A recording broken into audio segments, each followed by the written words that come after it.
say we're a hot mess? No, I said you're not messing around. What? I swear I thought you said you guys are a hot mess. Hey, what's up, everybody? We're starting a softball team. What do you think of my shirt here? Good evening. It's Cars and Comedy here in the Late Night Playset. My name is Jay Ryan. We've got a good one for you this evening. Thank you for clicking us up. It's Thursday. It's August 18th. We've got a great guest, Vinny Russo. You know him from The Smoking Tire. You know him from, well, we just saw him at the Hot Wheels event the other day. We're going to talk to him about everything he's been up to lately. And we've got producer Mike on the line as well. We've got the Instagram folks. Mrs. Ryan's over here in the chair waiting for me to sit down. And we've got you at home. I don't know why my voice got so high. And we've got you all the way at home. Producer Mike, how you doing, fella? I was born to save the day. Yeah, you are. All right, there was a slight delay on that, but I'm sure it'll come back. Means. It's probably on our side. Let's start it up. Hit it, Will. By the way, if you're a first-time viewer or listener, now is the time that you go get a drink or use the bathroom because you got 2 minutes and then I'll be at the desk. Start it, Will.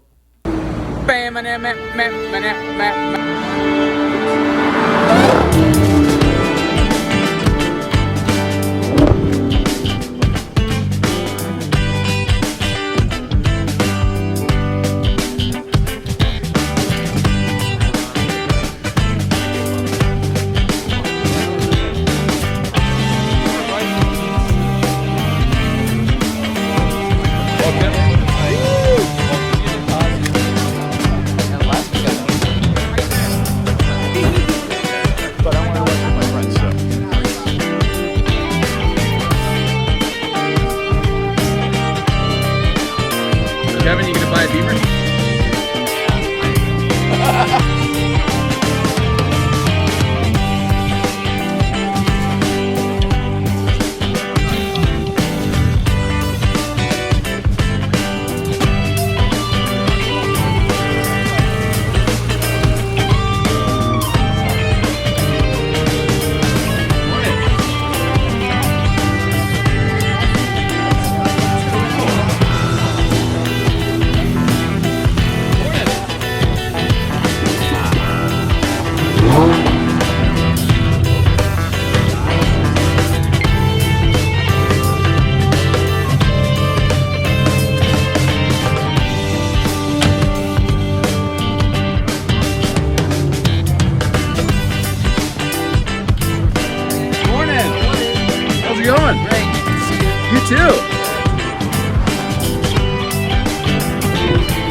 And with that, we're back. Pull that mic over wherever you're comfortable. Sitting here with Vinny Russo, everybody. Welcome back. Hello, hello. It is, like I said before, Thursday. Like I said before, my new shirt here. Thursday, August 18th, 2022. I'm getting used to my new shoulder movement. I don't know. I'm usually doubled up to get this look, but I got just one Shirts shirt. are available by request. No, these were gifts by Paul Novotny. Although I guess yes, if it's popular enough, they'll go into production. Yeah. Just comment and we'll discuss it. You're a good friend to have. I see. That's why Matt keeps me around. Anyway, Vinny Russo is sitting here, and I'm really excited about it because I feel like we wanted to do this a million years ago, and then we sort of almost did it a little bit on the Smoking Tire because you were a guest. I was running the board. She was just with me that day in the car, so she sat in, and we were talking to you for like 20 minutes, half hour, and then the feed dropped, like whatever the feed on the software here dropped, and then you never came back. He's like, so what's up with it? And like every 5 minutes, every 10 minutes, he'd check in. He's like, so is Vinny coming back? Or, and I was like, he's not here. Let me leave the room and come back in. Let me what see. happened that day. It was completely crazy, but I tried. I think it wasn't we were doing the video feed, and it just didn't work. Everything, it was like the beginning of COVID, and all of this technology was really buggy back then, and I feel like it's all gotten a lot better. So all of that to say, I'm really glad you're here. Thank you. But not only are you here, you're like living back in town. I'm back in town, yeah. Huge. For a couple months now. So Huge. it's, I did my time on the East Coast again. I mean, I grew up in Tampa, but I was in Miami for the last couple of years working for the guys over at Curated. And That was home for you, right? Tampa was home, yeah. Born in New York. My birth certificate says New York, so I'm not, Okay. I grew up in Florida, but I was born in New York. New York City? In Long Island. Oh, yeah, that's fine. I'm Connecticut. That's like Close. Long See? Island, same yeah, thing. right. Same thing. But then raised in Florida. Yeah, raised in Florida. So. Wow, so you got a little bit of everything. Yeah, I've been around a that's- little bit. So I feel a little overwhelmed. I mean, you get some amazing guests here, and this is kind of very It's cool. all our friends. It's I know. all our friends. I know, It's only but- ever our friends. Whenever we have an amazing guest here Yeah. that's not someone we already know, I'm nervous as fuck. The show sucks. Whenever we have a big celebrity here that like I'm friends with, the show's great because we're Yeah. just shooting the shit. But I think the secret sauce is that it's not about the celebrity guest. Well, whatever like I was telling you before, like I was in radio for years, and the guys that I met that were really, really good broadcasters that's who they were. Like you either need Personality. to be an Oscar level actor or actress, or you just need to be lucky enough to have a personality that people can relate to something, because you can't fake it. And I think it's probably the same thing with a podcast, if not even more, because it's visuals. You can't hide behind anything. So yeah, I would assume if you've got a relationship with somebody, you can just have a chat, but just be yourself. Yeah, the fact You guys are great anyway. So It was great learning about you. He was in broadcasting too, just not on air. He was in like marketing and promo and Yeah. stuff.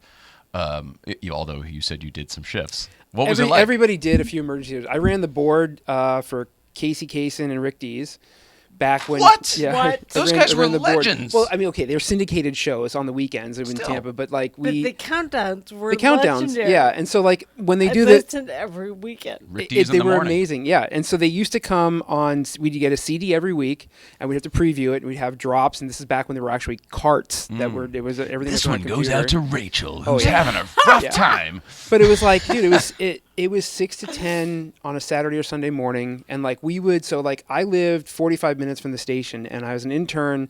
I would drive Friday morning. We would get everything set up for the weekend for all the promotions and events. Friday night we would do a happy hour gig somewhere, and then come back to the station, grab some more stuff, and then we'd go out and broadcast live at some nightclub somewhere. We'd come home. That's a grind. We'd come back to the station like 3 o'clock in the morning, right? And then we'd be there for a couple hours hanging out with whoever came back from the club partying with us.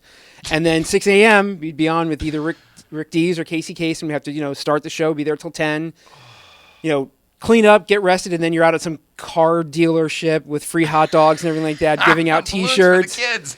Go back to the station on Saturday, rest. Saturday night, another live broadcast at another thing. Sunday morning, Rick Dees, and then finally get to go home on Sunday. We used to sleep at the station as interns. Like, we were all there. So shout out to 93.3 FLZ and the crew back then. And yeah, it was kind of crazy. You legit worked production in radio too, Yeah, man, if you're yeah. doing that, because that's Yeah. all hands on deck. It's like It local was. television. It's not like it is now where you just press buttons and go whatever. I mean, we literally had 8-track carts to do drops, and we had a grid and a chart with a time. Okay, at this time you could use a blue cart, and then this time you use a red cart. 100%. It was crazy Because And- of the equal yeah. airtime. Yeah. And now you go and you go in there and everything's just timed down on a computer and it does nothing. Yeah. Yeah. Right. That would have been. Yeah. Slap it. And the CDs, we would have to take the CDs. We would want one for every hour. We'd have to put them in the CD shuffle, and then we'd have to track to the next track. And then, we had to mess with the levels on the board, but like now you don't even do like literally none of that anymore. But it was funny. When he said he used to work in radio, I was like, I went to broadcasting school, but it was after I graduated high school, so it would have been like 95, 96, something like that. He's like, well, I worked in radio in 97. And Yeah. It's like, I all graduated right, that in was the 95, same yeah. shit. That I was graduated in definitely the 95. same stuff. Yeah. Oh, So it you was did? crazy. So Yeah. we're the same age? Yeah. Oh, I didn't Yeah. realize that. I don't know why I thought you were younger. Because the hat backwards, everybody thinks I'm younger. Yeah, You what's look up, kid? younger and like Mark Wahlberg. I do get In that my a lot. opinion. I bet Yes, you I get that a lot. Yeah. Or at least a brother. I always try and pawn off like I was some like lost cousin. I'm like, yeah. But you know what? You don't look like the brothers. You look more like Mark. Because, Yeah. there's like, Yep. Mark looks like Mark, and then When there's with the hat Wahlberg backwards, boys. definitely. With the hat backwards, definitely, yeah. It's funny, especially when I first moved to LA a few years ago. Like I would get it occasionally over on the East Coast, but then I'd come here and you could feel people staring at you like in the grocery store, and because like I'd come here and I'd run into like God only knows who in Whole Foods or something like that, some celebrity, and like I think that was Ed. Okay, yeah. here then they're so pretty they sure it is They do this, you yeah, or because you him. never know. So like especially if I'm in Beverly Hills or something like that, and I'm walking through, you'd be like, was that? No, it couldn't have been. Maybe, because he dresses like I do too. Like, Yeah. he's usually hat backwards, sneakers on of some sort, but Yeah, it's really funny. Someday I will meet him. Someday I got to meet his brother Donnie one time when he was filming that, and that was like the closest. On what movie? He was filming his TV Or the show, Blue his Bloods. Blue Bloods. Yeah, I got to meet him. I had a friend who was doing production. I just got to like a quickie say hi, and he said it. He's like, "Look like my brother." I'm like, "Yeah." Hilarious. Yeah. Was that in L.A. or New York? New York. Yeah. I was in New that's York. cool. Yeah, I was up there for like the auto show or something, and they were filming. So. Just on the street. Yeah. That's hilarious. So You could have wandered right into set, probably right into a trailer if you wanted to. Where's lunch? I'd love to find out where he is and just see how far I can get. So, and I have yet to go to a Wahlburger, so that's the next step. Is I want to go try and get into a Wahlburger and see if I can get in for some free food or something. See, I like your idea for that prank, except with that group, it's the kind of prank that could get you killed, or definitely beat up. Yeah, for sure, beat up. Great story though. I mean, it's It might be worth it. Might be worth it. I could take a beating for a good story. That's hilarious. And Vinny kind of works it with Donnie and all those, Donnie and Vinny. Yeah, I could fit right in. It makes sense. Marky, yeah. That's hilarious. All right, I don't What? want to spend the whole show talking about that, but now that somebody said it, I do see it. yeah, I've gotten it for years now. But not really him now, more like the young him. The Marky Mark, not Mark Wahlberg, Marky Mark. That's what I always get. Yeah. You take off your shirt, get in your underpants. Let's see if this is it. That's a whole different podcast. What's gotten into Jay lately? I don't know.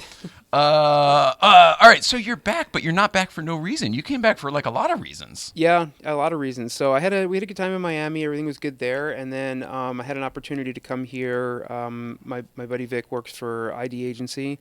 Vic Carrillo, yeah. Yeah. So he's been trying to get me to help him out with things for years now, and the opportunity came up where Hot Wheels does this thing called the Legends Tour, which is an amazing little show. It's huge.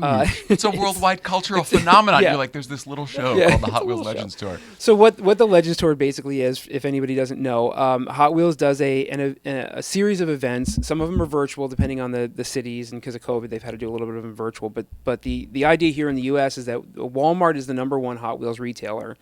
So they pick various Hot Wheels hot markets, and they pick the Walmart, one of the better Walmarts in that market, and they do a show on a Saturday morning, kind of like a Cars and Coffee, but way weirder cars.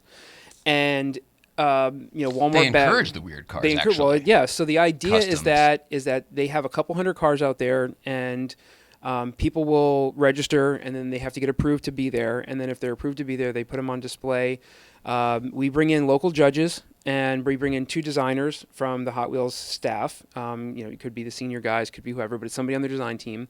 And the design team sits with the judges that we've picked, and they kind of go over what they're looking for. And the idea behind the show is every city's got a winner. All those winners will go to the finale, and the overall winner of the Legends Tour for the year gets their car turned into an actual die-cast. And they don't just get one, but it gets sold retail worldwide. They put it out. They put it out into production. So for a car guy, that's awesome. I mean, you want to talk about being legendary. Like to have your nephew or niece walk into a Walmart and buy your car off the wall, like it's kind of cool. To be able to get our friend Magnus's 277 car to me Right. to this day, is, Yeah. even after all these years, is so cool to me. Right. So imagine like building a car, and so they have a number of different things they look for, and one of them is originality. They don't want they want the story behind it. They want to make sure that it's it's creative and it's different. Some of the interesting things that I learned is that it actually has to fit within like packaging, and it has to shrink down to a 64th scale. So you get some of these like you get an old Volkswagen Bug that's super cool, and the guys that have the racks with the all the accessories and the bikes with them and stuff like that. It's too much detail. It doesn't shrink down. So it's got to be scalable in the other way. Yeah. It's easy to take a Hot Wheels car and just blow it up, and then you can add things to it that maybe weren't on the 64th scale. Because the other thing they do is they usually will bring out 4 to 6 of their actual Hot Wheels cars that have been built, and like they've got the Gas Monkey garage Corvette, they've got the twin engine. Whatever that hot rod is. And I'm so sorry, I forgot what that was. They're going to kill me. But they bring out a bunch of those cars for people to see in person. Bone Crusher was a big one that they did. That's out there. Kids love that for some strange reason with skulls everywhere, but the kids are gravitated to that. But we liked Gravedigger as a kid, too. Right. I don't know what the thing was. They also have a special car they'll bring out that the only way to get it is if you're on site at the event. It's a limited number of them. And we'll get out there for the show at like 5 a.m. getting ready for the day of the event. And there's people have been like slept over the night just to get this one special car. This is like Comic-Con, like it's an exclusive only to the exclusive only to the event. You have to be at the site and doing that. Mobile One's a sponsor. Dickies like a rock is a and roll sponsor. t-shirt in the old days. Like I was at this concert. You are at the that's how I concert, got and the that's shirt. how it is. So it's neat because it's just such a lighthearted show. It's all about the kids, the people that are there with their cars. There could be a Huracan next to a Ford Ranger that's been cut in half, and then a front half of another Ford Ranger has been welded on, so it looks like there's two front ends on the same car. I've seen things that I didn't even know were probably not even street legal, but they just drove there and showed up. And, everybody just lets the kids climb all over the cars and take pictures. And because it's not one of those like judged car shows where it's 8 for paint and 4 for wheels and things like that, the judges just basically walk around. They talk to the owners. They kind of sit there and hear the story. And then we come back and we meet about it and we say, okay, well, what did everybody like? What's your top 3 cars? And we kind of discuss it. And then the designers kind of get involved and say, okay, well, how will this look? And they pick a winner, and then we take photos and they blast it out on the PR, and then so the finale will be at the end of October, and they're going to do it virtually so that everybody can kind of participate. But they did it in Australia, New Zealand, Germany. I mean, all over all these major countries. But we even did Windsor, Canada, for the first time this year. So I've got Phoenix left, Dallas left, and then Baldwin Park. Wow. So I thought it'd be and then neat the last one's virtual. And the finale will be virtual. Yeah. So, I didn't mean to cut you off there. No, it's okay. I was going to see if maybe invite you guys out to be a guest judge if you'd like to. Oh, I'd love to. Are you kidding? Yeah. So of course. Well, it's going to be Baldwin Park is October 8th, so I'll send you the info. We'll later. be there. Yeah, absolutely. Yeah, it'll be for cool. sure. Super cool, dude. Thank you. Thank you. But you guys will love it. It's great. Vic, the ID agency who he's talking about is the one who invited us to the Magnus thing. Well, Magnus invited us, but he put it on at the NASCAR event and everything. Yeah. They do a lot of events, and his brother Mark with the green car. Yeah. Mark's cool. awesome too. They're big Porsche guys too. So. Oh yeah, Mark is. Yeah. And Vic's been around. I mean, ID Agency does Formula D and Rockstar and Bridgestone and things like that. So I helped him out with Puma is one of them too. Is one of their clients as well. They're expanding in every direction then too, because like for a while it was mainly automotive. They just took on all the press stuff for the LA Auto Show as well. So that's huge. so that's going to be another big thing. That's so I'm huge. working on a really neat little project for the LA Auto Show. I can't announce yet. I was going to ask, is that one of your? Yeah, I'm going to help them. It's such a big thing. Everybody that's involved with the agency has taken on something. So I've kind of been tasked with 2 special parts of the auto show that I'll let you know about. November, December? I can't remember. It's in November, yeah. It's going to be November, okay. Yeah. Boy, the LA Auto Show. Gee whiz. Everything's stacking up now. It's like the holidays, Well, now that we can do things, everybody's like, all right, well, let's go back to normal and just do everything. So agreed, but it almost seems like more. Yeah. It's more than what used to be Everybody's normal. been bottled up for so long. I think they're just like, I still can't believe how many different events are in this town. I mean, even coming from Florida, that was a big car show, because almost... It's a car show capital for some kind of cars. For some cars, yeah. But here, it's like every weekend there's something different. And there's 10 things every weekend, and some of them are like they're all Lufka scale. It seems. Patrick Long was here the other day. We were talking to him about that. Like, they kind of moved the bar quite a bit for what a car show could be, I guess. Like making it an event anyway. Oh, yeah. But now I feel like everything is at that scale. Well, last weekend I was at like 3 different events with supercars. I mean, there was, Paganis and Koenigseggs, and I'm not just talking one, I'm talking a half dozen. Of each. Yeah, I mean, you just never know what's going to be out there. And I know a lot of it was pre-Pebble Beach stuff, but like there was just insane things last weekend. I was back and forth to Orange County twice, and PFS had their supercar, and then Supercar GT at Peterson, and then Weckfest, and it was like the whole weekend was booked to just car show stuff. So but that's why everybody comes here. I mean, that's why everybody lives here and doesn't leave if you're an enthusiast. I guess, but we watched Bad Boys last night. Remember the original Bad Boys, speaking of Miami? Or speaking of Florida anyway. It was so good, and I say that is that's the best Michael Bay ever was. Oh, God. So, but you look at that movie, and as big as the explosions are, and it is huge, and the car chases are ridiculous. Everything is excessive. Does it right. But that was like the Lufka cult way back when. Even Michael Bay is like blowing his own shit up where it's just too much every day. Well, every movie's got a James Bond scene in it. Yeah, he's a big car guy. So I mean, when I worked at Curated in Miami, he was a customer of theirs. Yeah. We had the original Bumblebee from the original movie, which was the first Camaro, the Transformer movie. We had that. We had the Aventador, the the Mercedes SLR. I'm sorry, SLS, and then the Decepticon Mustang. Which was Barricade. We had for you. I can't believe you pulled that out. I wasn't going to get it. Nope. I wanted to say Ratchet, but that so was I lived with the car for a few months, but yeah, he kind of purged a little bit of his collection, and he hired Curator to kind of commission to sell them. But I would walk into the shop every morning. And there's Barricade and Bumblebee. Well, speaking of, and I'm mentioning Bad Boys, didn't you guys have the Bad Boys car at one point? We had the Miami Vice car. Oh, that's we what had the Miami Vice Michael, car. That's yeah, right. we had that's the right. Miami Vice car. So, That's right. but Michael would show up in a GT2 RS, and I mean, he has a house in Miami. So, and he's a super. The stories were amazing because, especially the Bumblebee Camaro, which I didn't realize until after the fact, but that was the first time anybody saw the redesigned Camaro body style. Oh, is that right? They launched in it the with movie. Transformers? The first time anybody saw it in person was in the movie. I don't know if I knew that. Yeah, didn't really either. And when he was picking the car out, he was at GM Skunk Works, and he got to see that way before anybody else. This is like Knight Rider back in the day. Crazy stuff. And Or Smokey and the Bandit, like the cars to see the car, the pre-production car, it had all these these little Hollywood naming things on it, like Stunt 1 and this, and you'd open up the hood and all of the ABS systems were all disconnected and the lights were on for everything. Nothing was real on the car. It was still a pre-production. I mean, it was pretty complete and it ran fine, but it was not sorted. The mirrors weren't the right mirrors, and there was all these little things you could tell were kind of pre-production on it. But to hear the story that he told, and I think he told the story on Curated's YouTube channel, but he spent months working with GM to get permission to be able to use that car as early on as he did. Wow. So he's I said, he's a real car guy. That's why all his movies appeal to all of us. You're right. He's always driving something or wrecking something cool. I always wondered why, and I'm sure there's a very obvious story, product placement or whatever, why they switched Bumblebee. In the cartoons that we grew up with, he was a Volkswagen Beetle. I just don't think it was tough enough. I mean, if he went from an old Herbie the Love Bug Beetle to a new... No, that does make sense. I mean, is it that simple? I mean, because you could have done it in a new Beetle, but even then, it's a front-wheel drive little... I never asked him, and somebody probably should next time they get around him, because... Well, what you just said makes so much sense. I think he had an opportunity with GM and just probably took it. Is my guess. Because all of those other ones, the Hummer's in there, and there's a whole bunch of stuff. So Aventador and things all these cars that they use. There was really nothing lighthearted with the Transformers. Not like it was in the cartoon. No, I just mean even the GM connection you just made. I think there was a lot of GM products. Yeah, there was. I mean, okay, Barricade was the Mustang, but there was a lot of the trucks and things like that. I worked at Paramount when that first one came out, and they had them all, the trucks and all of the all of that shit in the transpo department, hidden in the parking garage across the street. I was like, "Where's Optimus Prime?"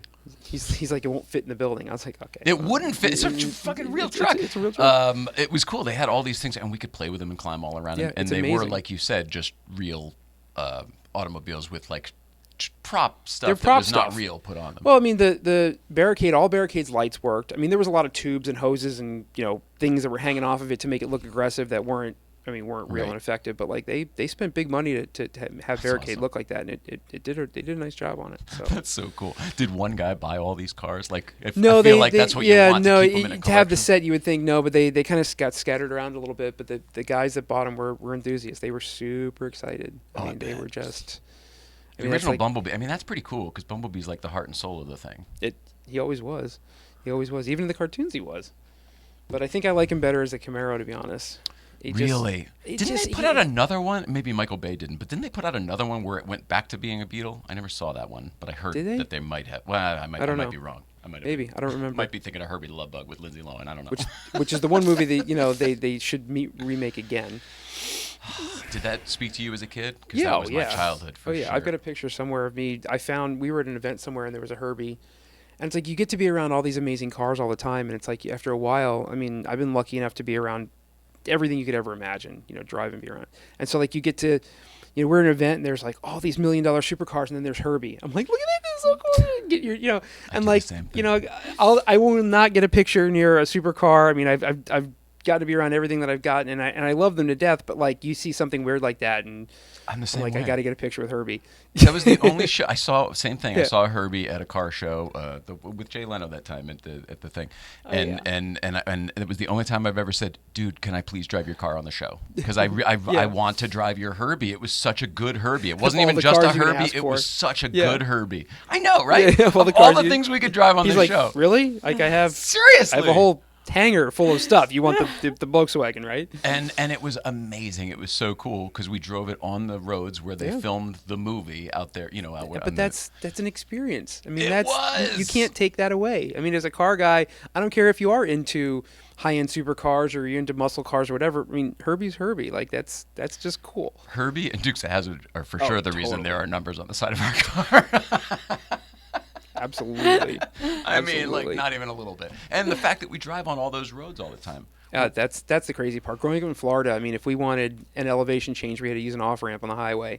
It was just To so get a turn, flat. too, yeah. I mean, granted, we could go in a straight line a lot faster, and some of the roads were a little bit better conditioned. But other than that, like the canyons here, I mean, You can't beat it. You can't beat it. No, it's amazing. And they are literally the roads from every TV show or movie that we grow up with Oh, that yeah. had cars in Yeah. it. From I mean, Knight I Rider live to in the A-Team. Arts District, and I go over the bridges, and I'm like, every car commercial was filmed on what is it, the 7th Street Bridge, I think, Whatever or the 4th? one. Yeah, 4th Yeah, and 6th. I think the 4th and now the 6th is open. I get to see that. I literally can see every time that's shut down from my balcony. I can see when it's Are shut you down. right by Magnus? By the I'm coffee 2 shop blocks there? from him. Yeah, I'm 2 Oh, blocks from him. hilarious. Yeah, I'm right on Santa Fe and 7th. You're right by It's Always Sunny. Do you live in the It's Always Sunny building? Close. No, He lives but I at know. Patty's Pub. Yeah, I'm right around the corner That's from right there. there. Yeah, I'm Wow, right there. that's so So funny. yeah. Well, But- shit, you must see shit filming all the time then, because that is an Well, incredibly there's active all filming those area. studios and stuff. There's always something crazy going on there. And then I'm across the street from the Warner Building as well. So there's all kinds of, they're always having events, and security will show up with like, you'll see 3 or 4 black Suburbans show up on the side of the road, and then all of a sudden like somebody will get out and they'll whoosh them away into the building quietly, and you never know who it is, but they're always getting people in there. There's a Warner building downtown? Yeah, Oh, I didn't even know yeah. The that. Warner Music Building is right like. And it's Hilarious. neat because It like used to be in Burbank. the crazy stuff Yeah. is all those buildings, like the Warner Building, and then the my building that I live in, the loft that I'm in, and then like most of the major buildings there were all auto parts, like factories or distribution. So like even in that building, like they've got like an homage, to all these like old Did you forget where you're from? to all these old like they've got equipment still lay out, and they've got like in the windows they've got the pictures of like 100 years ago what it looked like. Instead of gutting and- all that stuff and not recognizing it. they left a lot of it out in That's there. cool. So like my building, I live in like, doesn't matter, I guess, Amp Lofts, and it's the American Motor. What unit? It was the American Motor. It was the American Motor parts or something like that, and Seriously? it was a parts Like distribution AMC? warehouse. Yeah, Whoa, Yeah. that's very cool. yeah, and even like ID agencies' offices are around the corner, right near Boyle Heights, right over the 7th Street Bridge, and like that building that they were in again used to be an auto parts distribution, and you could see where the railroad tracks used to roll right into the building. They would load the train up and they'd go out the other side. Boyle Heights is a fascinating Yeah. area with an incredibly rich history that I think most people in this Don't- town have don't no understand. idea No. about. Yeah. No, it's cool. Back to movies. There's a place called the Lincoln Heights Jail over there. It's condemned now, but it's that green building on the side that looks like an old prison or whatever. It's kind of got vines and everything over it now. Way To past see it. Chinatown. Way Oh, past. okay. And that's where they filmed. That was Freddy Krueger's boiler room for Oh, Nightmare on wow. Elm Street. No way. Yeah. And we used to film there all the time on that Maury Povich show, Arrest and Trial, the Dick Wolf show. That That's Maury Povich crazy. produced. And so I was in there all the time, and I didn't find out till years later, and I was like, oh my God! I realized, Now, I'm remembering bing, the light goes everywhere I off, yeah. was. Of course it was so familiar Yeah. because I was right on the same catwalk and all that crazy That's the crazy part about this town for people that don't live here. Like you walk around and be like, that looks vaguely familiar. Why did that? I don't It's know. from every episode of Dragnet. right? Or yeah, whatever or show. any show Yeah. anywhere. Like it could be a bridge, a building, like the background mountains. Like you just never know what you're gonna It's see. one of the greatest things about living here. Like people are fun. Famous people are fun to see, but like No, it's- places yeah. and locations are incredible. It's so I much. totally It's so agree. cool. And it's Why is beautiful. that? Because I've had that obsession forever, but I always thought I was weird. So why is that people like that? Is I it the think fact just- that we're just taking the people out of the equation? It almost, I think it makes it relatable.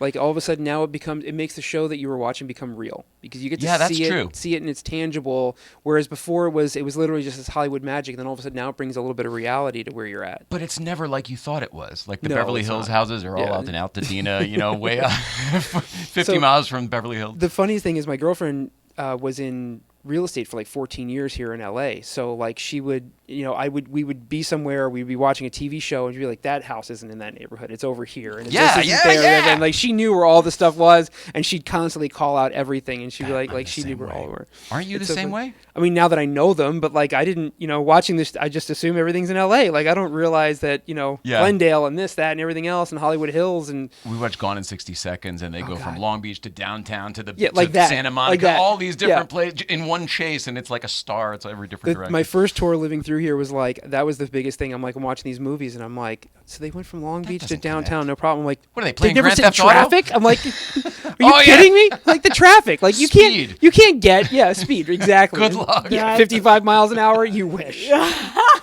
You wish. I mean, 15 wouldn't have been realistic. The movie would have been 17 minutes long if that was a real movie. Supposedly that was all on the 105 before it was open, which is how they were able to. I heard that completely too. Down, yeah. Like it wasn't done yet. Like that part's real. I guess they fell behind.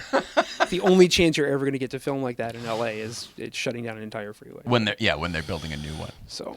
Oh man! All right, so wait, so you came back for work with ID, but you're doing stuff with Matt too. Can we talk about that? Yeah, that's the other thing. I'm pretty excited about that. That's the other thing I'm doing as well. So I mean, obviously, I've been friends with Matt Farah for years, and he's How from is that, from the Smoking Why? Tire. Oh, that's an interesting story. Can we do that first? Yeah. So let's see. I know. Okay. So years ago, there was Spike TV. If everybody remembers that. Sure. Yep. So Spike TV did a. It was the Nashville Network before that, but no one date themselves. Yeah, right. So there was I was working at DuPont Registry at the time as their marketing and special events director. And Spike TV announced that they were going to do this show called Auto Rocks, which was an automotive awards show. And it was basically the idea was it was their version of the Emmys or the Oscars, but for cars. Okay. They filmed it at the Barker Hangar in Santa Monica. Oh. And I had been kind of watching it, and this is like early internet days. There was forums mostly and things like that. And I think it was MySpace days.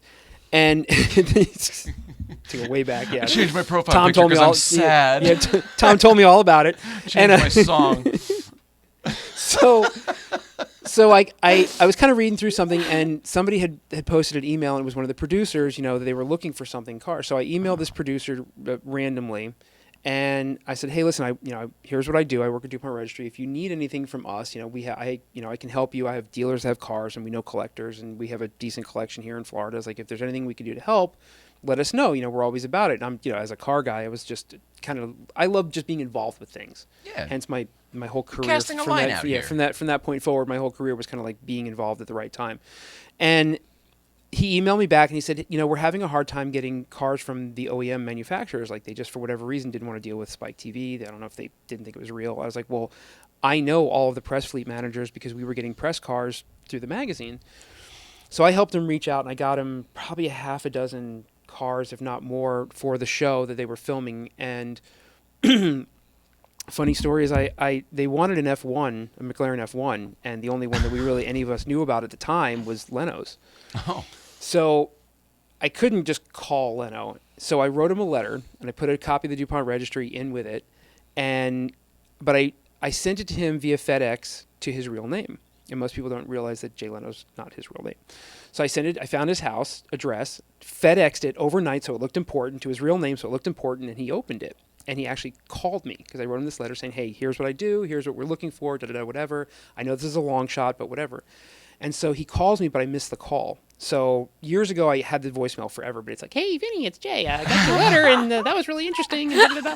And so I ended up calling him back, and we talked for a few minutes, and he's like, look, I'm going to be out of town. He didn't call you a stalker for finding the name? No, he thought it was really creative. Impressed. He thought he was impressed. He thought it was creative. He's like, it worked. It's the type of thing he would have done, I think, probably. Yeah. So yeah, we didn't get the McLaren, but I got him a bunch of other stuff. And so he's like, nice try, kid. Yeah. I'm calling you instead. And years later at Pebble Beach, I actually confronted him and not confronted him. I ran into him, and I was like, hey, I don't know if you're going to remember this, but I did this thing, and he's like, oh my God, yeah, I remember, and da-da-da. So it was kind of neat that he actually remembered that for years later. Well, that's got to be a thing that I mean, I knew I had to do something to stand out, and I was like, that's all I could come up with is I had this little bit of information. I knew that wasn't his real name from some, I don't know, probably Trivial Pursuit or something. Who knows? Wait, but then how did you? Oh, is that how you got the house address then? The house address is just like on the. I mean, it's posted everywhere on the internet. But instead of sending it to the big dog, I sent it to his actual house address. You're just resourcul, is all. Good for you. So yeah, so the producer that I had originally emailed that asked for help was out of New York, and because their corporate offices were out of there, and so he came out to LA, and after helping, he's like, look, I appreciate all your help. He goes, let us fly you out, and he goes, you can kind of be a PA, if you want, or just come and help out with the show and, help move cars around and things like that or whatever. He's like, just come out as a thank you, whatever. And it happened to be over my birthday weekend in January.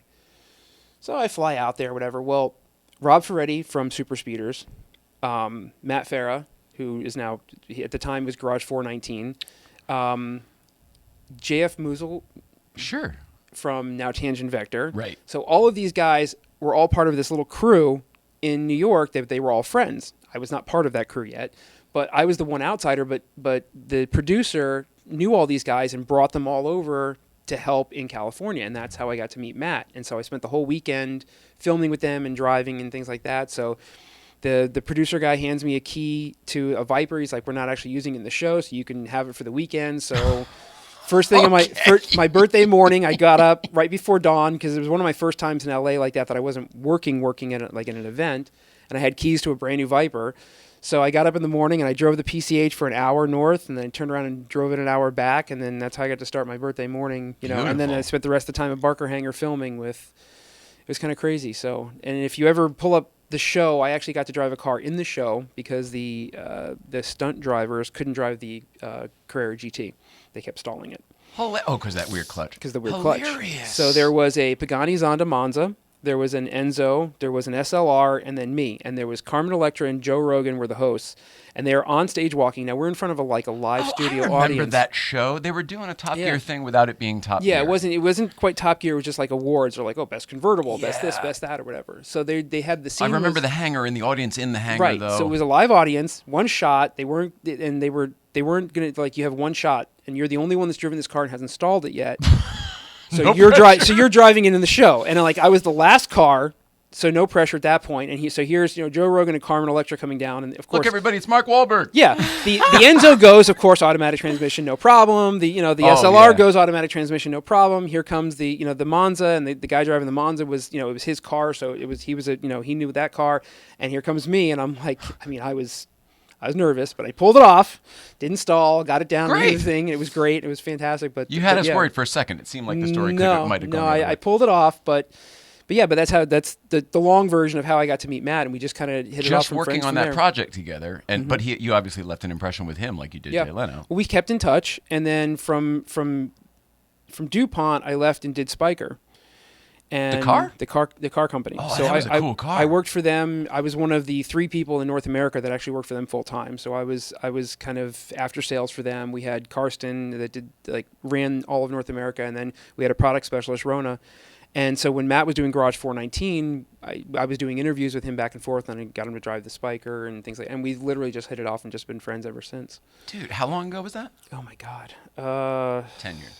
Oh, over 10 years. The Viper was 2004 or 5, somewhere in there. Oh, wow. 18 years. Yeah, so we've been friends that long. Well, that's why you guys seem like childhood friends, if it goes that deep. Yeah, it's been kind of cool. And being from New York, too, I kind of got along with that whole... you have to have a little bit of an attitude to kind of, to get along with those guys, and you have to be able to talk. So much shit. You have to be able to take some shit, too. Yeah. Dish it out and take it. Yeah. But being able to cut through it tells other people that, you're not messing around. Yeah. But it's crazy to think, Matt and Larry from Ammo, and then JF, and now Rob, and all these guys have kind of this little group from years ago have all gone on to where they all are now. Yeah, where they all are now. Holy shit! Yeah, it's crazy. It's crazy. It's absolutely crazy. Yeah, they dominate the field of the thing they were trying to break into. Mm-hmm. It's awesome. Yeah, I'm incredibly proud of Matt, and I have only known him a few years. Yeah. But I, knowing, seeing the videos of that East Coast kid from the same area that I was from, I'll have to show you some of the pictures of when I was big and Matt was small. Oh, really? Yeah. You used to be big? I was 227 at my heaviest. The picture he's got in the elevator is hilarious. Oh, with the chops. But it's the line, too. He's got the full Paulie Jr. from OCC. Yeah. Gangster. That's how he rolled. So, yeah. So that's how I got to meet Matt. So when I first moved here from Florida, I didn't know where I wanted to live. I didn't know what I wanted to do. This was a number of years ago, 18, end of 18. And Matt's like, look, come crash at my place. He's like, until you figure out what neighborhood you want to live in, where you want to go. And so learn the lay of the land. Learn the lay of the land. And so I came over here and got to stay with him, and a few weeks stayed into a month, and and I ended up kind of being his almost like his Kato Kalin, so helping him out with things around the house and watching the cats when you go out of town. And don't make that comparison. Yep. Nobody got murdered, but. But you weren't a house boy. boy. You were a friend who I was a friend who was helping stick out. With He was Mark. Don't go to Kato. Stick with the Mark. Oh, good. But it worked out. I got to travel and do some amazing things, and then COVID hit. So I ended up there was nothing here to do in LA as far as car events and everything that I was doing for PR. And so I went to Houston for a couple months, and then Tamarian called and asked if I wanted to come to Miami, and so I picked up out of Houston and went to Miami for 2 years. I feel like when we did that half show, that Smoking Tire, I feel like you were relatively new back at that joint, right? Yeah, that was when I had kind of first started there. Shit, so that had to be almost 2 years ago. It was almost 2 years ago. Yeah. Wow. Yeah. Time flies, man. It's crazy. It's absolutely crazy. I'm sorry. Don't mean to make it about that. How's the weather? Yeah. No, it's been crazy when I talk about some of the just all the different things over the years we've all gotten a chance to experience. It's crazy as a kid growing up with playing with Hot Wheels to think that now I get to play with all these amazing cars.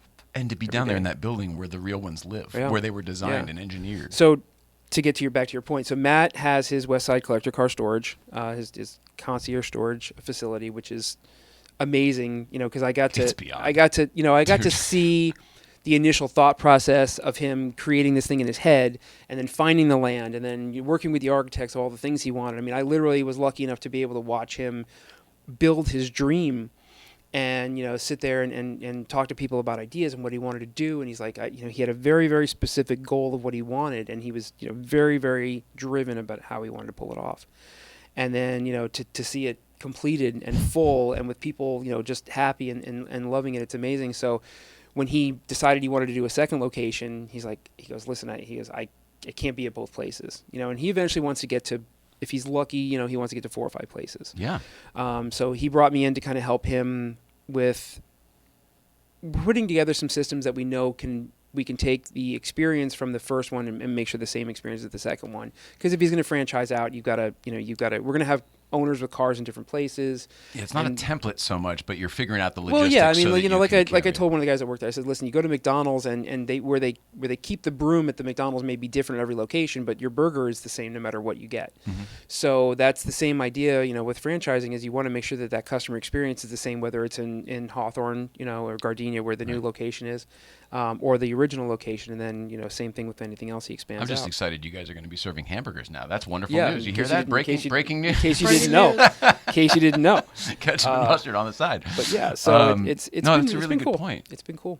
But that's something that you're good at anyway. So this is, again, it just sort of is the right time at the right place. And and I mean, obviously Matt trusts me, so he he knows what I'm kind of capable of. So I'm lucky to have earned that. Over the years with many, many people. Oh yeah, I didn't mean. Yeah, forgive me. I didn't mean lucky let you Forrest Gumped into this situation. I just mean you were available at the right time when the job was necessary. Yeah, that's pretty cool. Timing is everything. Well, I mean, with your background too, that timing is everything. You get a name for yourself, and you're lucky enough that when the opportunity comes up, somebody's like, oh yeah, I should probably call Jay. That's the goal anyway. That's what you want to get for. to. You don't want anybody to be like, no, don't call him.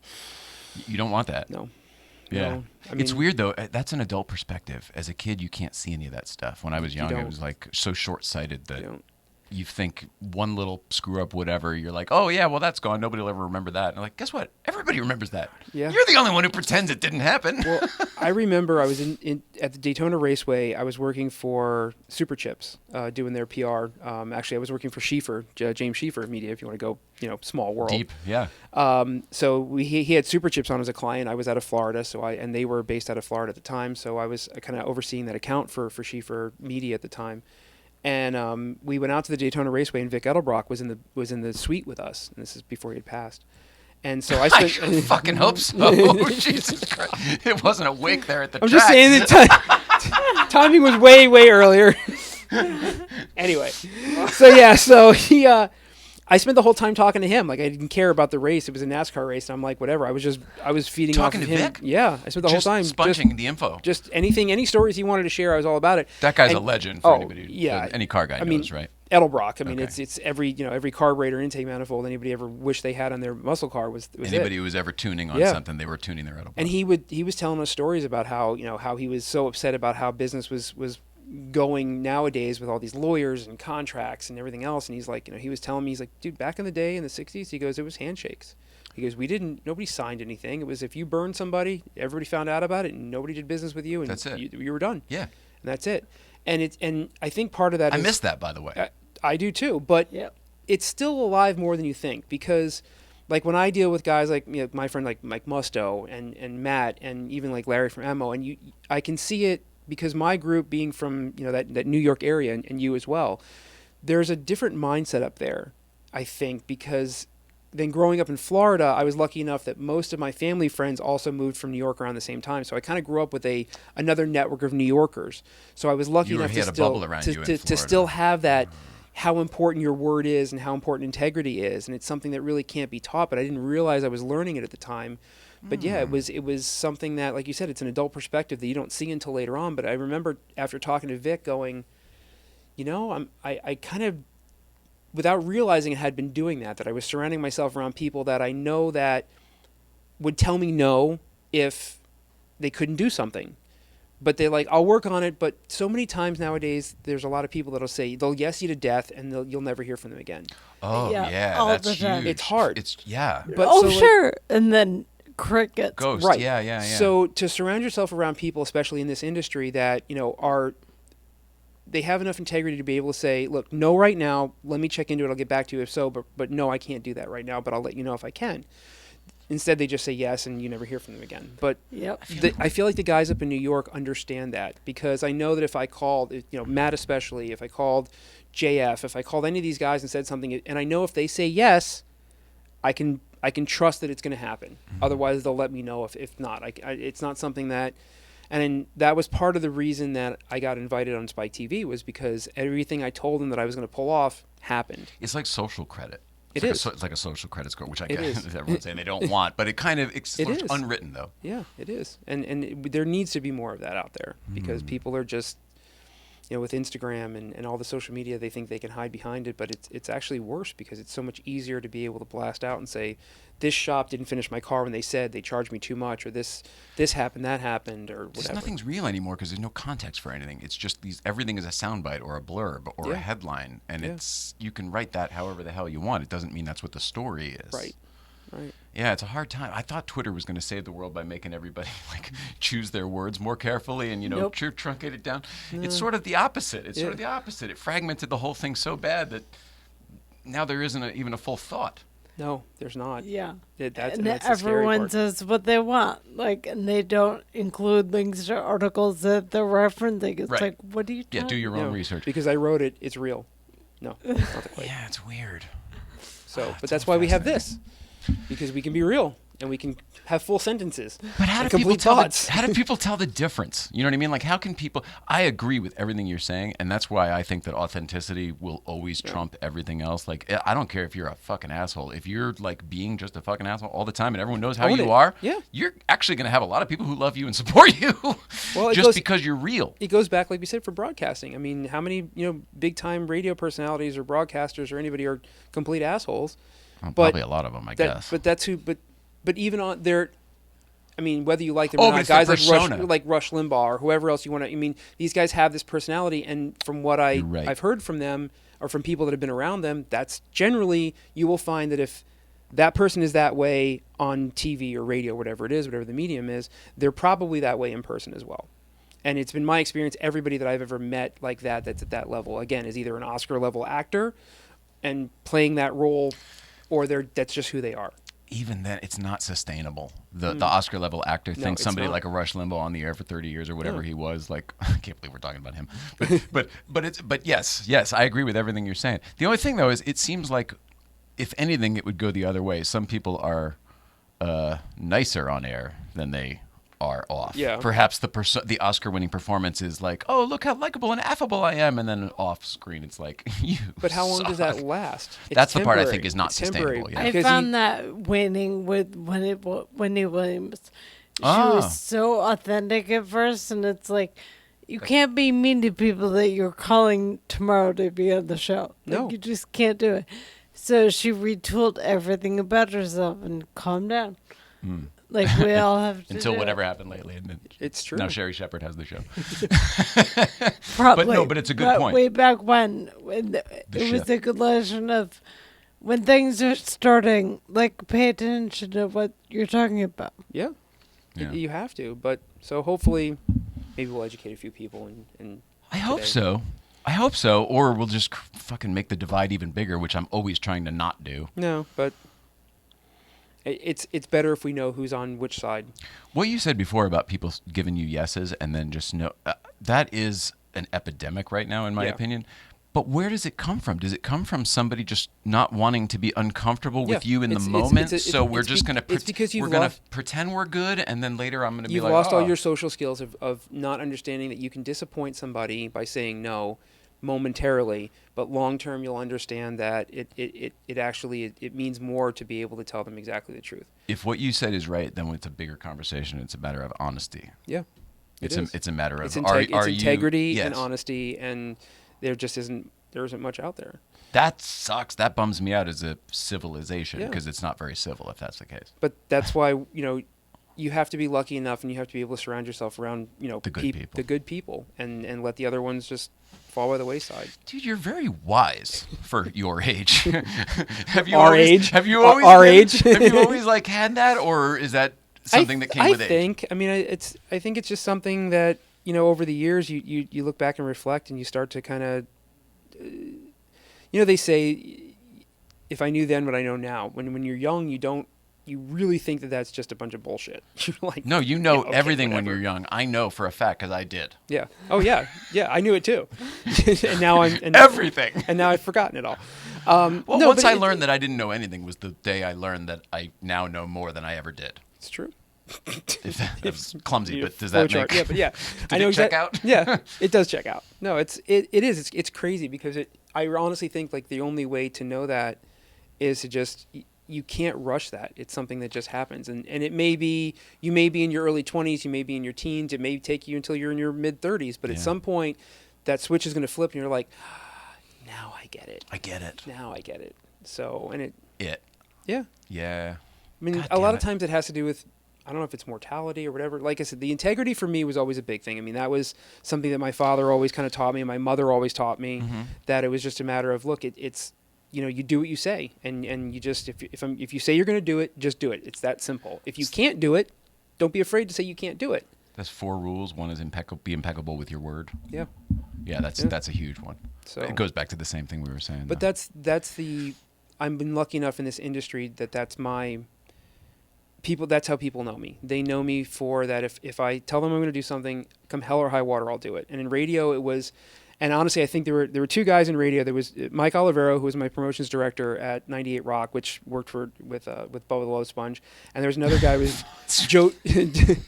That was his name. On his driver's license was Bubba the Love Sponge. And it was a big deal down in Florida. He ruled the airwaves. Absolutely. And the other guy was Joe Mama Johnson. And his actually real name was Ron Shepard, but his on-air name was Joe Mama Johnson. He was a promotions director at 93.3 FLZ, which was a huge top 40 station. And he had this sign above his desk, and it said JOBDONE. And his whole thing, that when he wasn't on the air, he was the promotions director, and as an intern, he was like, look, just get the job done. I don't care how you do it. I don't want to know how you do it. But in radio, The show must go on. Yeah. And so, like, if we're at an event and something breaks or something happens, because I don't care what you have to do, just get the job done. And so early on, I was able to learn that, look, you do whatever you have to do with whatever resources you have to make sure that it happens. And I think that, because of those two guys teaching me that part early on, and I was in my, early 20s, I had just, kind of right out of college. I think that I still to this day give those two guys credit for being able to teach me that level of integrity of, number one, figure out the problem no matter what it takes to do. And sometimes it means a little gray area, sometimes it means crossing the line a little bit, but look, at the end of the day, JOBDONE. And I will always thank Ron for kind of teaching me that and showing me that it's okay to live in the gray area a little bit. Yeah. And just make sure that it happens. Life is a gray area. That's what I think most people don't really realize. I had that same crash course through TV productions, the same thing. The show must go on. And you do whatever you have to do. Don't come back to me with excuses or reasons why it can't get done, because everyone else here before you who's been hired previous to you, we all just get shit done. Yeah. And so, but it's unfortunate because there aren't a lot of other careers that you can learn that. I mean, I don't even know if those careers are like that anymore. Like you said, it's all programmed and button pushed. It's all metrics out and corporate, that I don't even know if what we're talking about exists there anymore. It may not. It's been a while. Like, I still have some friends, a handful of friends that are still involved in radio, and it's changed so much. I just look at like production quality. I mean, production quality of everything everywhere is shit these days. From local news to movies. Yeah. And it seems just like, well, the faster you get something out and the less production value, the more clicks it gets. So that's what the metric is based on versus where the art is. And leaving cares. Radio and coming into the automotive industry, I realized that, like to your point, it's a lot of these car companies, all they care about is the spreadsheet at the end of the quarter red or green? Yeah. Why is it red? It's like, look, okay, it's red now, but like, give me a little bit of time and it'll get green, but it'll stay green. I don't care. This quarter it has to be green.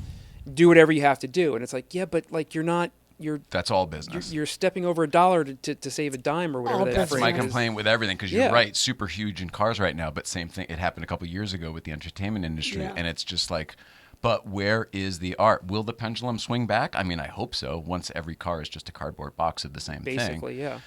I don't know, but that's something like, as an artist typey person, like leading with my heart, that scares me. And so for me, what purpose do I serve in that world? I worked Spiker, Lamborghini, Maserati, corporate. And so as a car guy, like oh my God, like the minute that I flew to Italy and got to walk in the Lamborghini factory as an employee, and at the time I was like the youngest guy in the room, I was the youngest area manager, and I'm like, what am I doing here? I mean, literally, I was like, how did I get here? Yeah. It'd be imposter syndrome and for it was, me. Yeah, They're all going to find out I shouldn't be here. And it was an amazing experience, but then like it also kind of took a little bit of the glitter away, because you got to see how short-sighted some of these companies are with what they do. And you're like, as an enthusiast, like Maserati was the worst, because I had so much respect for that company as a brand who's been around for 115 plus years or whatever it is now. Old school, yeah. And at the time it was FCA that I was working there, and they just didn't get what that brand was supposed to be about. And as an enthusiast, FCA didn't get FCA didn't. Yeah, Oh, they didn't really? care. They just didn't care. The panache of the Italian way, they couldn't grasp it, probably. Yeah. They just didn't. They didn't understand what was important. Their dealer network. It was Fiat Chrysler. What was it? Was FCA? What did? Well, all the Chrysler brands, Jeep and stuff like that, Yeah. and then Fiat Alfa Romeo. Alfa Romeo And was the other one, with some other weird brands that we don't get here in the U.S. But it was really sad, because you'd see their dealer network would be shared with, like, you'd go into a dealership, it's like half Infiniti, half Maserati, and they're trying to convert their Infiniti customers over, and I'm like, oh, that's not the market. You're like, doing it wrong. You can't do that. It's not Toyota and Lexus. Yeah, so I used to yell at the dealers. I'm like, look, and this is, and again, I was there as the Levante got to launch, so it was a critical point in there, because it really did save that company for the most part. Brought them because back. Yeah. Ghibli was good and sold well, but people had a lot of issues with the Ghibli, and they were didn't scared. sell well. They gave them away. Those So- things were like $2.99 leases out in Westlake. Do you remember that? They were giving them away to get them on the road. But it was because they were stuff like that. They weren't understanding what the brand was. And so, like, one of the things I used to tell the dealers, I says, look, the new Levante is coming out. Take your hottest, youngest sales guy, the one that's in tune with whatever the new thing is in town. Go to the coolest restaurant in town, and get them to just valet the car and go to the restaurant. Don't pay extra. Don't do whatever. Just a normal day. Don't look for attention. Just give it. I was like, and when he comes out, the car will be parked out front. And they're like, what do you mean? I go, I guarantee it's parked out front. I was like, because the Trident doesn't go around back. Your Land Rover, your Bentley, your Mercedes in the back. But the Trident stays. And you could go, and the thing is the manufacturers don't understand that you take a brand like Maserati, and I can go from anybody from a CEO to a homeless guy here in town, and you say Maserati, and they're like, yeah. Now you could say Ghibli, they're not going to know what you're talking about. But the brand Maserati, there's something about that Trident that universal across the board, people know what that is, and they see it, and they respect it. But FCA didn't. Interesting. And that's weird. Why'd they buy it? Or did it was a package? Came packaged. Yeah, I forgot about that. And they just dealt with it. And, so stupid. Now, so stupid. They could have sold it off. Yeah, the MC20 is a great car, and it's really changed. It's hopefully changing the perspective. They had some new management and things like that. But yeah, there was a time there. It was hard. It was really hard to try, and it was frustrating because I'm like, you guys don't understand the level of input. It's an emotional purchase. It's like, with a Maserati, you've got the sights, the sounds, the smells, the flash, and they're trying to metrics that out. Yeah, like that doesn't. You can't convert it. You can't sense. Convert an S-Class or a Lexus owner to a Maserati if they're happy with the Lexus. Right. If they feel like the Lexus is boring, okay, come on in. Let me show you a little something. But if it's like, I saw owners get out of their LS 460, and they get in the Maserati, and they're like, this is a lot to take in. The brash exhaust and the flashiness and the smell of the leather, and it's like, this is too much input. Well, all of a sudden it's a sensory experience, whereas before it was just a car. Now, if you're looking for that, you're not going to find it anywhere else. Right. But if you're happy with your Infiniti and your Lexus, which are great cars, I drive a Lexus. What's all this? But it's, but they weren't qualifying their customers properly, and they weren't treating the brand the way that it should have been treated. So anyway, man, but it is all the same. It's all the same thing. Yeah, it's all the same thing. It's not just the automotive industry. It's entertainment as well. It seems to be whenever a company I like gets on the right course, somebody who's running that company leaves and goes somewhere else, and then somebody else comes in and destroys it. Yeah, even if they were good ideas, they weren't this new person's ideas, so they have to change the whole thing. They think that they have to make a name for themselves. And they wipe the next 6 years clean, and start over. And it's like, geez. You couldn't just... Whatever happened to, when I was, maybe it's just the fact of we're getting older and the amount of data we have is longer and greater. But when I was younger, it was like, I really am going to sound, BMW made 3 cars. A 3, a 5, and a 7, and that's how it should be. Only 3. Don't get me started on the everything is everything for everyone. I don't care what do you want? We'll make it. Yeah. Whatever, it doesn't matter. I'm getting crazy. Metrics. How about you? How do people follow you? Thank you for being here, first of all. I'm cognizant of your time. How do people follow you? What do you have coming up? The auto show I'm really excited about. That was a new one for me. Nice drop. Yeah. More to come with the auto show. And did we wrap up the Farah Westside Collector Car Storage, the new place? I think so. The new place is in Gardenia near the Hawthorne Airport. Should be open at the end of the year. Great. He actually expanded it even bigger than when he originally thought it was going to be. So he's lucky enough now that the complex that it's in, he's going to have basically half that whole complex, and there'll be room for him to do events. And I think mostly what he wants to do is maybe have some of the customers do tours out of there and go to either Malibu or go out on drives and meet there, because we're getting that at the location here now. Is that it's neat to see. Customers would come in on a Saturday or Sunday morning to get their car early in the morning to go to a Malibu or go to some other Cars and Coffee. Yeah. Even as far as Costa Mesa, we have guys that'll come in first thing in the morning at 7 a.m. because they're going straight to Cars and Coffee in Costa Mesa. But as doing that, they've started to meet each other that they weren't friends with. And last weekend, we had 2 customers that come in quite frequently. They met on Saturday morning. Just because they're picking their car up at the same time, so they're in the lounge. And for then 10 next thing you minutes know, together. they met last weekend and they went to go off and to go drive their cars. And one picked his Aventador, the other one had his GT3 RS, and they went off for a drive and went and had breakfast and came back a few hours later. I'm like, I didn't know you guys were friends. They're like, oh no, we just weren't. met. We just met. And we became friends here. So that part of it's kind of neat to see, because I don't think Matt really realized that there was going to be that kind of, I guess, just that kind of networking and kind of camaraderie that comes with that. Yeah, he accidentally built a little community. Yeah. I mean, he built that lounge as an idea, I guess people could hang out here, but really it was just because it was a thing you need to have in a space like that. And people do use it. So there's that. That's the coolest. So that's the thing. So Westside Collector Car Storage, new location opening up probably at the end of the year, beginning of next year at the latest. So down there, it's also by PECLA. Mm-hmm. Right? So there's a lot of shit down there that car people would want to keep their car near. Yeah. And the nice thing is, because the Culver City location is within LA proper, so there's the 10% parking tax. Oh, so this wouldn't have that. So this wouldn't have that, and there's a few other things that'll go along with that. But Are some of his Culver City people going to move? Yeah, to? they will. Like the long-term guys probably will, because we Yeah. have a lot of cars there that people just store and take out like once or twice a year. It's kind of crazy, but they do. So those cars will end up probably Some of the moving basement over there. cars. And he'll move the cars back and forth as customers need it and things like that. So he'll have a Oh, that's cool. service. Yeah.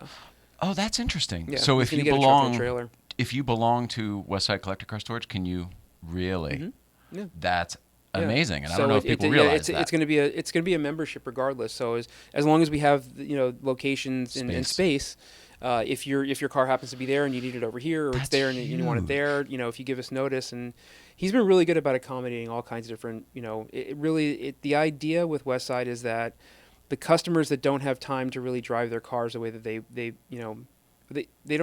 they'll have 3 or 4 cars maybe, or even 2, and you only get 1 weekend a month to really play with it. We try and take care of everything there that, if your car needs tires, if it needs this, if it needs that. If we go to move the cars, all cars are on battery tenders. Everything's there. If we see a leak or we see something wrong, we let the customer know. Because we want when they come to pick up the car, whether they're coming from the airport or they're coming from wherever, we want them to be able to get in the car and go. Positive experience. And not spend the time, with their car saying, I got to go get an oil change. I got to get this and get that. So if a customer Probably wants... put some air in those tires and get some new wipers while you're at it. but we'll call them and tell them, and for the long-term storage, we're doing reports and stuff and saying, hey, listen, your brake light's out, or your registration's getting ready to get. That's amazing. Yeah, your registration's getting ready to expire. Just so you know, like I know you only come in twice a year, but the next time you come in, your tags are going to be expired. You want to take care of that, so that it's ready to go when you come in. That's so impressive. And- You guys are really great. That's really It's like a And real that's Matt, concierge. but that's just Matt because That's Matt right. understands what they need. Well, he knows. Yeah, he knows how that type of customer wants to be treated and should be treated. So type that's of cool. thing.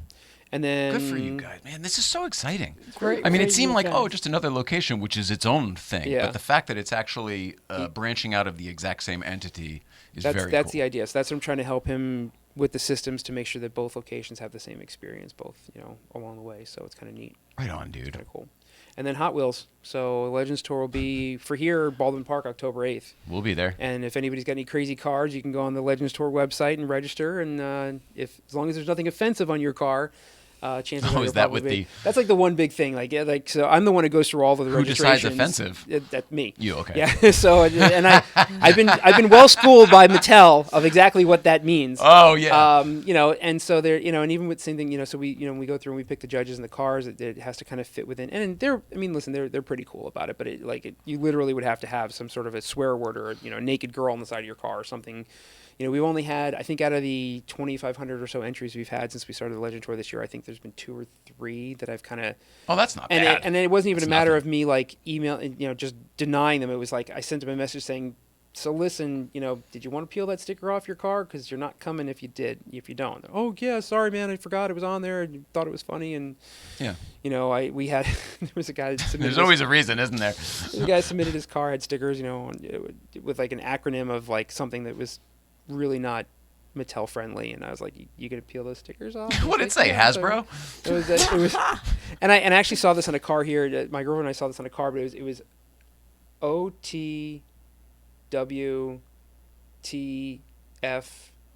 OTWTFYG. Oh, I'm not. On my way to fuck your girl. Oh boy. And funny enough, there is a white Camry running around LA somewhere with that on its back window because Tanis and I saw it driving around. On the passenger window of this car also said your bitch is probably in here or something like that. Oh my goodness gracious. And I'm what an like, did he instigator. lose a bet? How could you drive around just on the 10 we saw this out of nowhere. I'm like, do you seeing this? It's aggressive. So yeah, stuff like that they don't really Yeah, want that's at the fair show enough. because it's kind of kid friendly, but everything else is pretty Kind of kid friendly, yeah, it kinda. should be. So Do you? Hot Wheels is kind of its own entity within Mattel. They really run their own ship. Yeah. I've done a lot of work for Mattel in the Yeah. past, and they're an interesting company to work with because they are so particular. They're a Yeah. Fortune 500 company, so we They're were doing talking about something right. before about Yeah. the credit, social Yeah. credit score. They can't afford to have any kind of fucking fuck ups. No. So everything needs to be perfect. How is it doing the Hot Wheels stuff? Is it a little bit more fun because the stuff is so fun, the content? It is. It's refreshing because I'm used to going to the concourse shows or the cars and coffees with all these, crazy cars are, I'm kind of a muscle car guy and classic car guy. So, but you go to these shows and it's like, it's all the same, that kind of car. You go to your Porsche event, you go to supercar event and things like that, and you go to the Hot Wheels show and you don't know what's coming. I mean, I know because I approved it, but like to watch what rolls in and drives in. I mean, we had a guy show up with an orange Audi TT and he had this whole Halloween theme and the thing looked like a pumpkin. He even went as far as he set the car up with an orange smoke machine that had pumpkin spice scented smoke coming out of it. I mean, goodness. Like the level of creativity is unlike anything you'll ever see anywhere as a car. But what's really cool, and people tell us this at the show, is that they're like, I would never have seen these cars going to the shows I normally go to because they stick with the BMW guys and the Euro guys are all together over here and the JDM guys are over there and stuff like that. But then all of a sudden and the thing is we park them all just like you would see the cars on the shelf you go into Walmart and the cool cars thing. are all over the place. So there'll be a Huracan next to a jacked up Jeep, next to a Model T, next to a unidentifiable whatever. I mean, it's crazy. So you No walk the rhyme or whole reason show to it. and people love it. People You guys just even have that absolutely thing love that it. you can park your car in front of, that card that makes it look like your car is a Hot Wheels. Yeah, there's a big backdrop. Everybody that comes in, and if you go on the Hot Wheels official Facebook page, you can see the album of every car that goes in front of the. You pull one of the. So they have a life-size version of this backdrop. It's blue, and it'll have the city. And you pull your car in front. We take a picture of it, and then you go into the show from there. And then So you get a picture of you and your car here on one of these things. So it looks like your car is in one of the things, and they Which is cool because not everybody gets to win, but everybody gets that little at least type that, of takeaway. and you just pull it off the Facebook page and you get to post it later on. So That's super cool. it's a really, really fun. It's just a fun, lighthearted show, which is nice because you do all these other shows that people take, like especially the concourse shows, which are amazing, but people take it so seriously. Very because they have serious. Yeah. The labels, the stitching is wrong on your label on your seatbelt. Right. It's and I listen, I get it, and I can respect that. But once in a while, you want something a little different, like something a little bit just remind you to. It really reminded me why I'm such a car enthusiast because you're just in it just to have fun. Yeah. And that's kind of what it brings. So There's a place for the thread and the seatbelt thing too, but I like to drive. Right. No, like there is. I completely get that. So. All right. So What else? people follow you at Vinny Russo 1 on Instagram. Yeah. Anywhere else? YouTube I mean, channel or anything else? I mean, Twitter's I think is my same handle, Vinny Russo 1 on Twitter, and Okay. I'm on all the basic social media because I kind of have to be. So we'll see you in Baldwin Park. yeah. And I'll see you before that, but yeah. For sure. But I'm trying to think. And then if you want to come back before the auto show, that might be kind of cool. Yeah, we could talk because about some I of the could talk stuff about that you have the planned. stuff that's happening for the auto show. There's a Yeah. couple of really cool things the auto show is doing this year that Vic had some ideas that they actually decided to implement. And for the viewers that aren't here in LA, we're doing Phoenix September 10th, and then Dallas September 24th. Wow. So Dallas will be a cool show because we've got like Santino Ferrucci's coming out. He's an IndyCar racer. He's coming out, and then To guest judge or as to a guest judge. Super cool. And then we've got another girl from Jotech Motorsports who's the world record fastest Skyline R35. Oh my she's goodness. the driver. She's a drag racer. So. Yeah, we got some really neat people coming out as well. You're having us come to one? That's amazing. Thank you very much. I mean, anything we can do to help, but No. gee whiz. Hey, producer Mike, do you have any questions for Vinny here before we let him go? Just so you know, the Instagram video failed about 5 minutes ago. Oh, So I don't know why it stopped, but it paused. What is the Go coolest overtime. Hot Wheels car you have ever seen personally that you really like? The car at the show or the actual like die cast? No, an actual Hot Wheels toy. What's the coolest Hot Wheel you've ever seen? That's a damn good question. Probably one of the two that I made my poor mom carry around when I was a kid.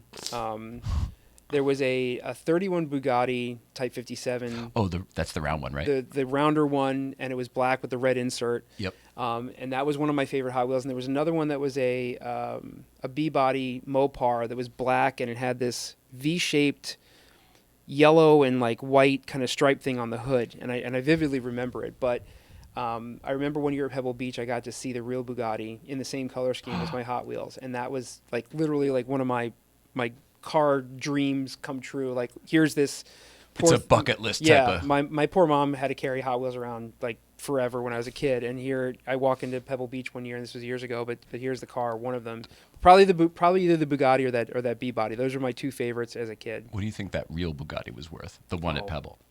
It had to be And 10 million. now, and even imagine now. Yeah, it had to be, even then it had to be 10 million. I mean, that was a pretty rare car. And hand built at the time. Yeah, but just gorgeous.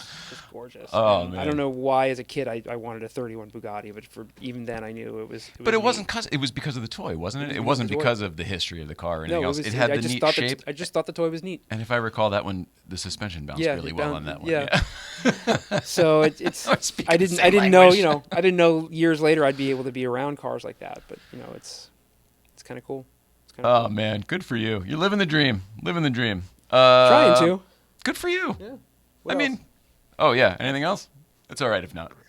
No, We'll let man, you that's go. fantastic. Awesome. We've got some shit to close up the show. You're welcome to sit there, or you're welcome to take off. No, It's up I'm to you. here. I'm good. Let's see. We've got a Marconi fundraiser we got to talk about.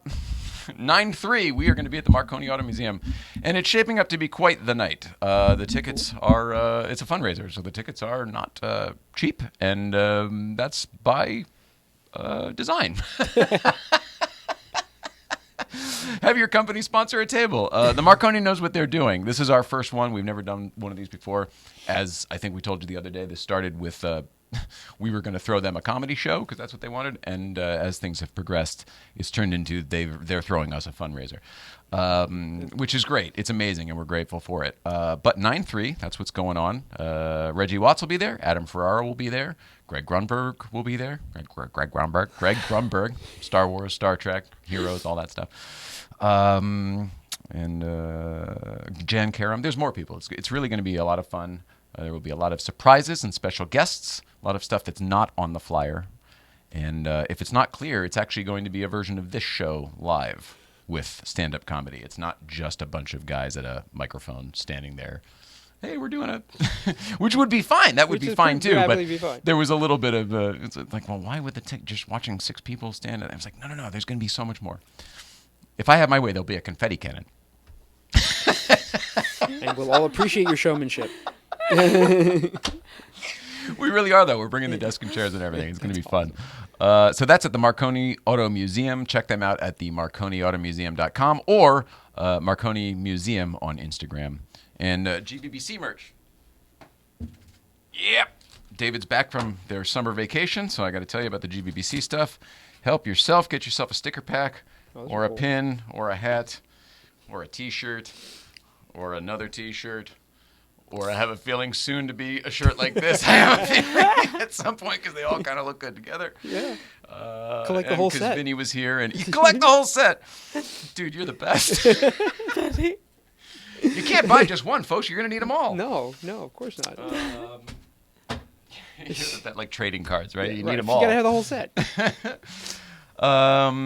Let's see. So there's that. Dual Shift. That stuff's available at Dual Shift. You're over here. Dual Shift. DUELSHIFT on Instagram or dualshift.com. And the scratcher ticket we'll do another time because we don't need to kill any time. You're a great guest, by the way. I don't know if you know that. Like you're so composed and like, I don't want to I've done ruin this it now, before, but like but you're a really good guest. Thank you. Sorry. You're a great host. Sorry, the host wasn't better. So you're going to follow Vinny on Vinny Russo 1. And I think that's it. Tomorrow we're at GVBC. Next week we're back. Very excited about this. Steve O'Donnell's going to be here. Oh, cool. Former head writer from the original Letterman show. I'm so stoked. Jesus, Steve O'Donnell. He is a legend in comedy. Wrote on the Norm Macdonald show. Wrote Kimmel. Everything, everybody that we like and know in comedy, he's worked with. So I'm like, Cool talked about the stories, people I might yeah. be a little nervous with. I'm like, oh boy, it's going to be the Chris Farley show. Do you remember that time when you? You'll be fine. I have faith in you. So that's it. Tune in on Tuesday to see how awkward I am with Steve O'Donnell.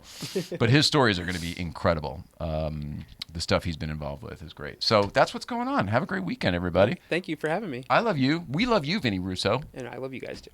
Thanks for being here. Please come back before the auto show. You're Absolutely. like going to be a regular now that you live here again. Yeah. And because you're such a good guest.